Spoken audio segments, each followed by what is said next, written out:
Pernah nggak sih kalau lagi scroll sosmed, tiba-tiba ngerasa jelek, kurang body goals, kurang glowing, intinya kurang cukup. Padahal tadinya ngerasa fine-fine aja, tapi sekarang kayaknya butuh banget deh produk atau perawatan ini, itu, dan yang itu juga. Sounds familiar? Ini bukan cuma kalian doang kok. Ini semua memang sudah didesain sedemikian rupa. Karena dalam dunia kapitalisme modern, rasa insecure itu, yap, laku dijual. Atau bisa disebut capitalize on people's insecurities. Konsep body image menurut Paul Schilder merupakan citra mental tentang tubuh seseorang, sebagaimana ia meyakini dirinya dipandang oleh orang lain.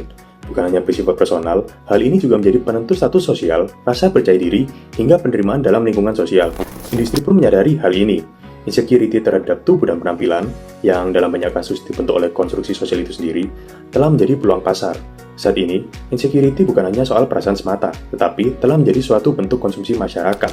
Fenomena-fenomena seperti filler, operasi plastik, sulam alis, dan bahkan personal color analysis atau PCA telah mencerminkan bagaimana individu secara aktif mengejar bentuk tubuh dan wajah yang sesuai dengan ekspektasi sosial. Laporan resmi dari American Society of Plastic Surgeons menunjukkan bahwa di tahun 2023 terdapat lebih dari 25 juta cosmetic minimally invasive procedures seperti Botox dan filler yang meningkat 7% dari tahun sebelumnya. Kenapa sih makin banyak orang yang rela keluar duit, bahkan bukan dalam jumlah sedikit, untuk mengubah penampilan mereka? Jawabannya nggak sesimpel mereka ingin ganteng atau mereka ingin cantik aja. Jawabannya adalah karena dalam masyarakat sekarang, memiliki tubuh yang ideal itu udah jadi semacam tiket untuk mendapatkan pengakuan sosial. Ada anggapan yang menilai di mana penampilan luar seseorang, terutama dalam hal ini wajah, itu bisa mencerminkan kepribadian dan nilai orang tersebut. Anggapan ini disebut dengan visionomy, yang masih banyak dipercaya oleh masyarakat Indonesia. Mungkin kedengarannya jadul, tapi kenyataannya, praktik anggapan visionomy ini masih terjadi hingga saat ini, apalagi di media sosial.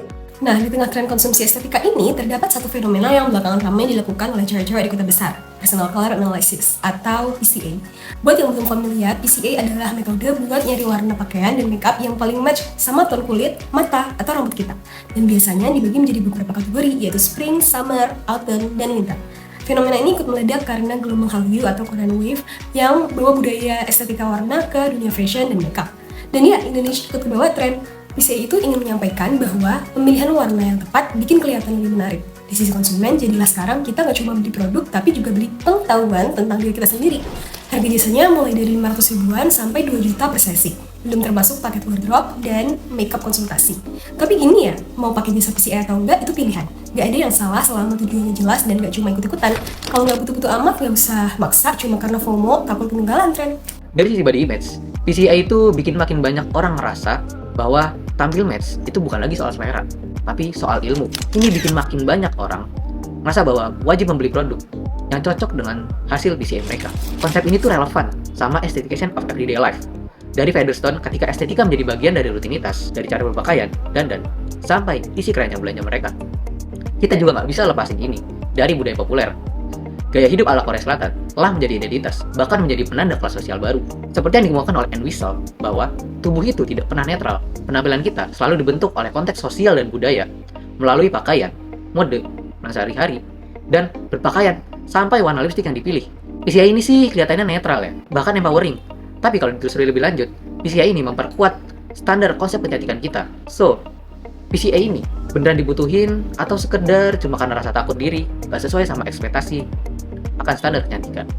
Tubuh berubah jadi alat komunikasi, penanda status, gaya hidup, bahkan nilai sosial.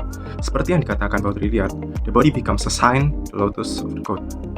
Di titik ini, body image bukan lagi sekedar cermin diri, tapi udah jadi konstruksi. Ada standar kecantikan ideal yang kita konsumsi setiap hari.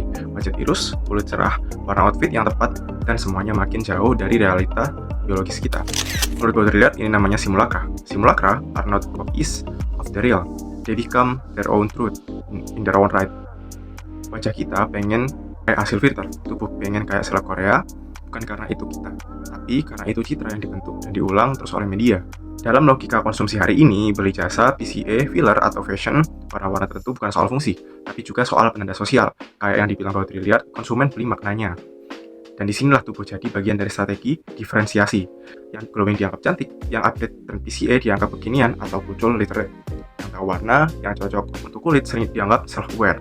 Gak ada yang salah kok dengan tampil menarik, pakai warnanya cocok, atau ngerasa cantik di depan kamera. Tapi penting juga buat nanya ke diri kita sendiri, apakah kita sedang merawat diri atau sedang mengejar versi diri yang tak pernah ada. Karena di tengah dunia yang penuh simulasi ini, mengenai diri sendiri apa adanya mungkin jadi bentuk perlawanan yang paling jujur.